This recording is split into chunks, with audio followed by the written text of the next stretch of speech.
अस्सलामुअलैकुम। Welcome to my channel खौफ की दुनिया।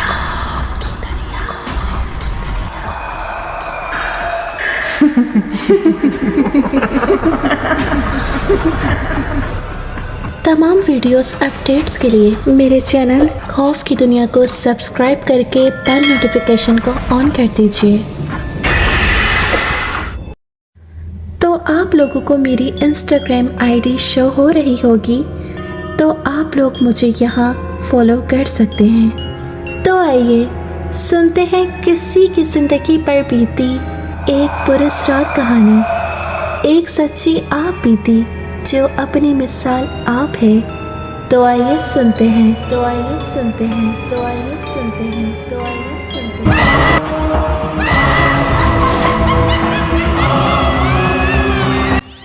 तो आज मैं आपको एक ठंडी सर्द और सर्दियों की सर्द रातों का एक बहुत ही खौफनाक वाक़या सुनाने वाली हूँ, जो बिल्कुल एक सच्चा वाक़या है। तो आइए सुनते हैं। दोस्तों, जैसा कि हम जानते हैं, जहां आजकल बहुत से लोग बोलते हैं हमारे साथ ये खौफनाक वाक़या हुआ, वो खौफनाक वाक़या हुआ, लेकिन वहीं पर बहुत से लोग ये भी कहते हैं कि ये सब झूठ है, ऐसा वैसा कुछ नहीं होता और ऐसी चीज़ें सिर्फ किस्से और कहानियों में ही होती हैं।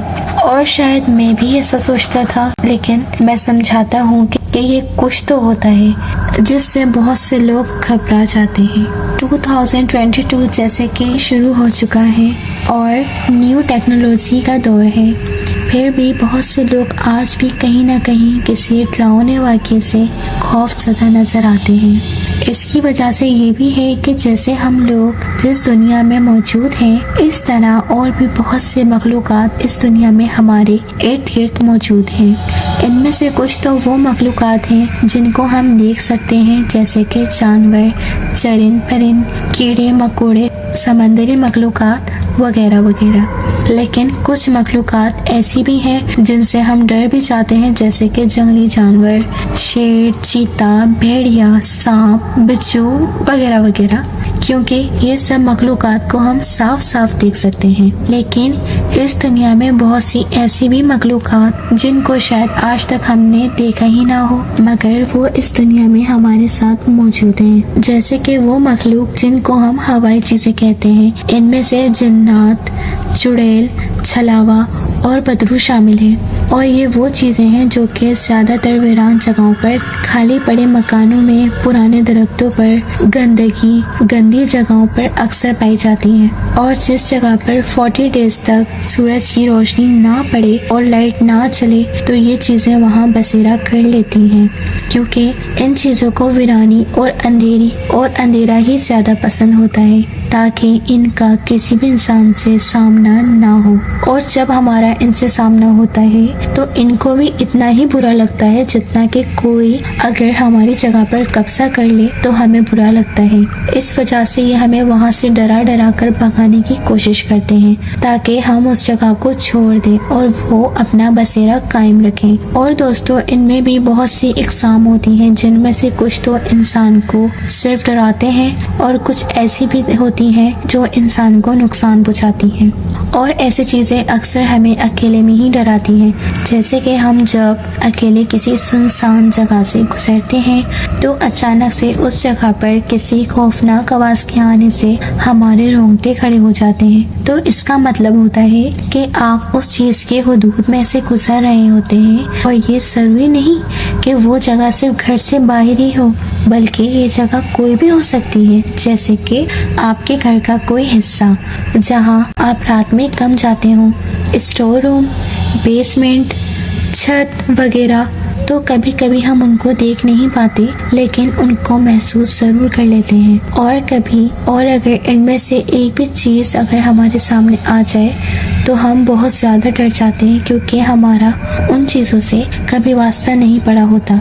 इस वजह से उनको अपने सामने देखकर हम ज़्यादा डर जाते हैं और होश खो देते हैं। तो दोस्तों, मेरे साथ भी कुछ ऐसा ही हुआ। मैं भी दूसरों की तरह इन चीज़ों पर यकीन नहीं रखता था, और जब भी कोई दोस्त मुझे उन चीज़ों के बारे में बताता तो मैं इसका काफ़ी मजाक उड़ाता और मैं इसको कहता, तुम बहुत ही बड़े डरपोक हो।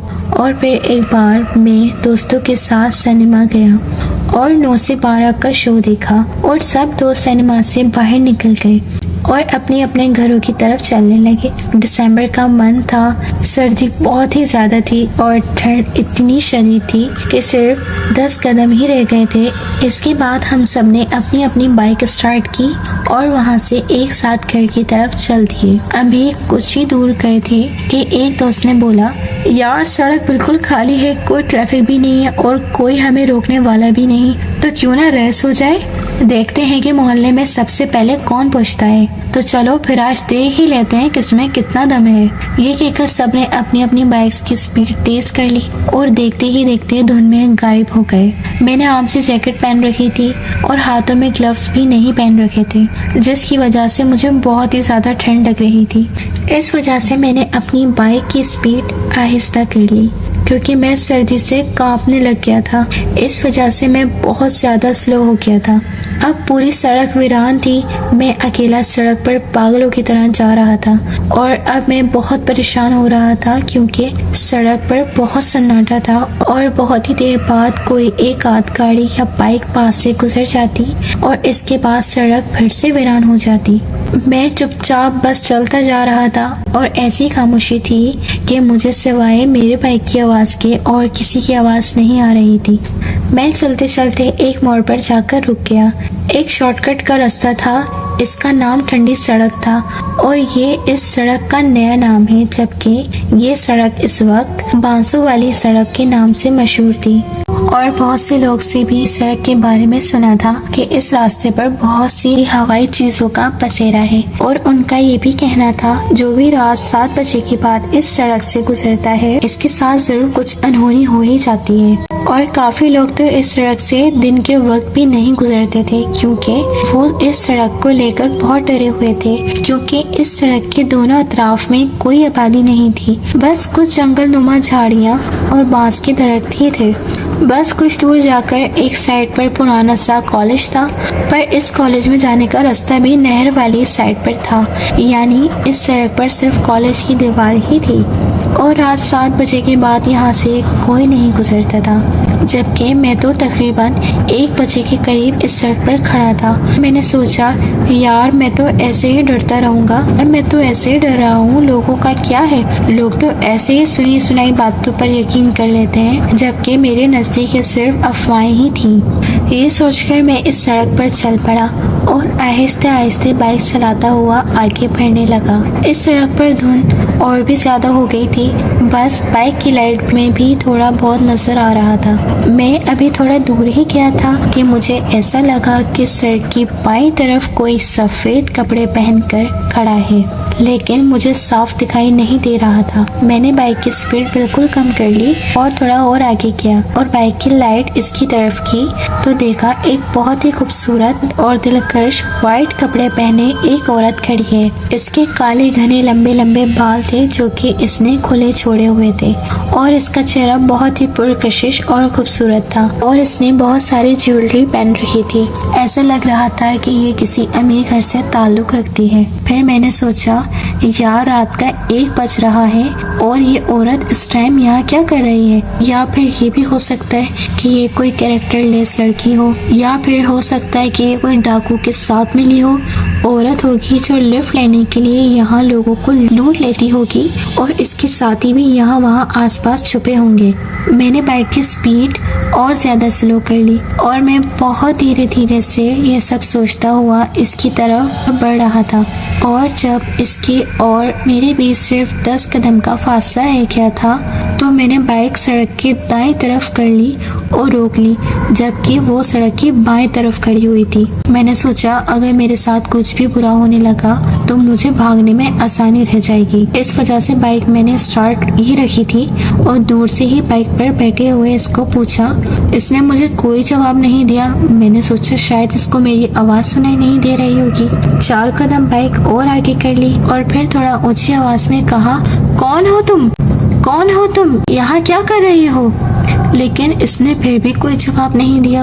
अब मैं थोड़ा घबराने लग गया था क्योंकि मैं ये सोच रहा था ये मुझे जवाब नहीं दे रही है, इसका मतलब जरूर कोई ना कोई गड़बड़ है। इसके साथ मैं इधर उधर भी देख रहा था कि कहीं इसके साथी तो नहीं आ रहे। मैंने आखिरी बार ऊंची आवाज में कहा, देखो अगर तुमने अभी जवाब नहीं दिया तो मैं फिर यहाँ से चला जाऊंगा। तो इसने अचानक से रोना शुरू कर दिया और रोते रोते बोली, मैं बहुत ही मुश्किल में हूँ। मैं अपने शौहर के साथ अपने रिश्तेदारों की शादी की तकरीब से वापस आ रही थी कि अचानक हमारी बाइक पंचर हो गई और हम पैदल चल रहे थे। मैं थक गई थी तो मेरे शौहर ने मुझसे कहा, तुम यहाँ रुको, मैं जल्दी से कहीं से पंचर लगवा कर आता हूँ। और मैं तब से यहाँ खड़ी हूँ, पर मेरे शौहर अभी तक लौट कर नहीं आए और इस सुनसान जगह पर मुझे बहुत डर लग रहा है, कहीं कोई चोर डाकू मुझे कोई नुकसान ना पहुँचा दे।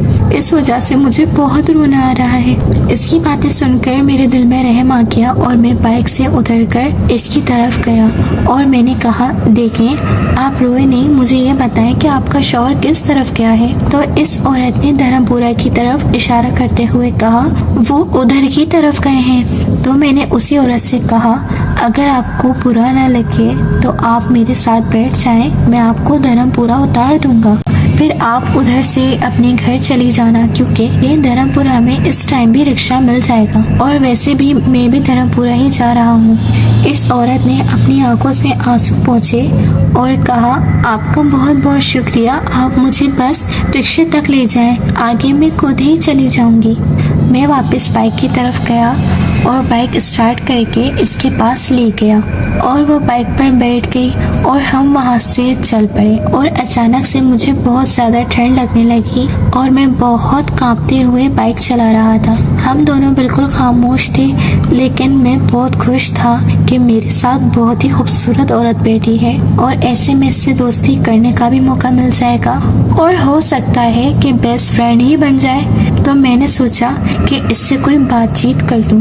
मैंने इसको अपने बारे में बताया कि मेरा नाम ये है और हम फला जगह रहते हैं और आज मैं फला फिल्म देखकर आ रहा हूँ। लेकिन वो खामोशी से बैठी मेरी बातें सुन रही थी। इसने मुझसे कोई बात नहीं की। अब मैं सोच रहा था कि शायद इसने मुझे कोई घास ही नहीं डालनी। तो मैं कुछ देर के लिए वापस चुप हो गया और खामोशी से बाइक चलाता रहा। और थोड़ी देर बाद मैंने इससे पूछा, आपका नाम क्या है और आप कहाँ रहती हो? लेकिन उसने कोई जवाब ही नहीं दिया।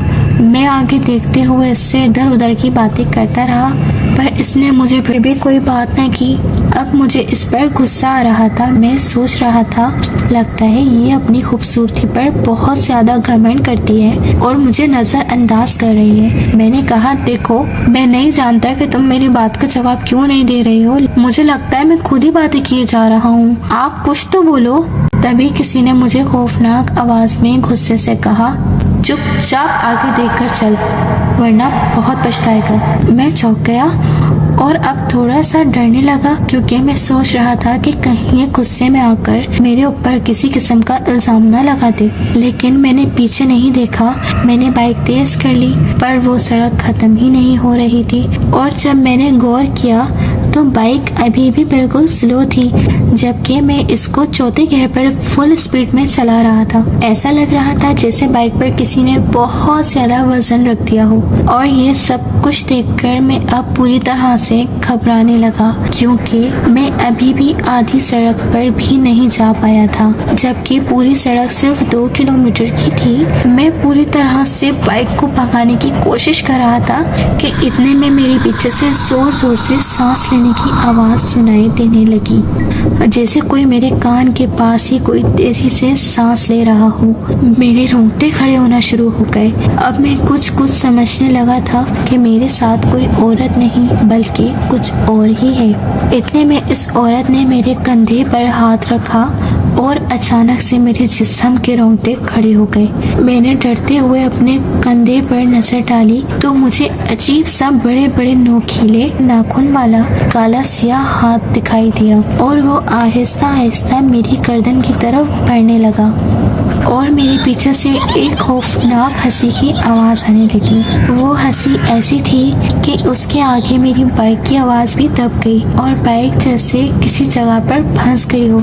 इसके टायर तो घूम रहे थे मगर बाइक एक ही जगह पर खड़ी थी।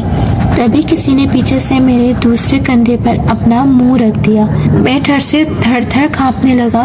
अभी मैं बाइक से गिरने ही वाला था कि पता नहीं कैसे मैंने हिम्मत करके जोर जोर से कलमा पढ़ना शुरू कर दिया और ऐसा करते ही मेरे पीछे से एक खौफनाक चीख की आवाज आई। मैंने कांपती हुई गर्दन से पीछे देखा तो मेरे साथ एक बहुत ही भयानक शक्ल वाली औरत बैठी हुई थी। उसकी शक्ल पूरी तरह काली लेकिन उसकी बड़ी बड़ी सफेद आंखें थी जो रात में लाइट की तरह रोशन थी और इसने एक हाथ मेरी गर्दन पे रखा हुआ था और दूसरे हाथ से एक दरख्त को पकड़ा हुआ था जो काफी दूर था। शायद इसी वजह से बाइक आगे नहीं बढ़ रही थी और ये सब कुछ देखकर मेरा पूरा जिस्म बिल्कुल बर्फ की तरह ठंडा पड़ गया। मैं और ज्यादा ऊंची आवाज में कलमा पढ़ने लगा और इसने मेरी गर्दन को छोड़ दिया। मैंने जल्दी से कलमा पढ़ते हुए बाइक को पूरी तरह रेस दी तो वो औरत बाइक से नीचे गिर गई और अचानक से बाइक फुल स्पीड से आगे बढ़ने लगी और बिल्कुल हल्की हो गई। मैंने फिर पीछे मुड़कर नहीं देखा और 5-6 मिनट में ही धर्मपुरा के चौक पर जा पहुंचा और बिना रोके ही घर चला गया। अब वो चीज कहाँ तक मेरे पीछे भागी होगी मुझे कुछ नहीं पता। बस इतना पता है उस दिन मुझे फौरन बहुत तेज बुखार हो गया था और उस दिन के बाद मैंने दोबारा किसी का भी मजाक नहीं बनाया क्योंकि मैं ये जान चुका हूँ कि वाकई में हवाई चीजें होती हैं। दोस्तों वाकया पसंद आया हो तो कमेंट्स करके बताइएगा। अल्लाह पाक आपको और आपके तमाम घर वालों को हमेशा खुशो खुर्रम रखे। आमीन सुम आमीन। जिन्होंने अभी तक हमारे चैनल को सब्सक्राइब नहीं किया तो वो काइंडली हमारे चैनल को सब्सक्राइब करके बेल नोटिफिकेशन को ऑन कर दें। मिलते हैं फिर किसी और हॉरर स्टोरी के साथ। So stay tuned. अल्लाह हाफिज़।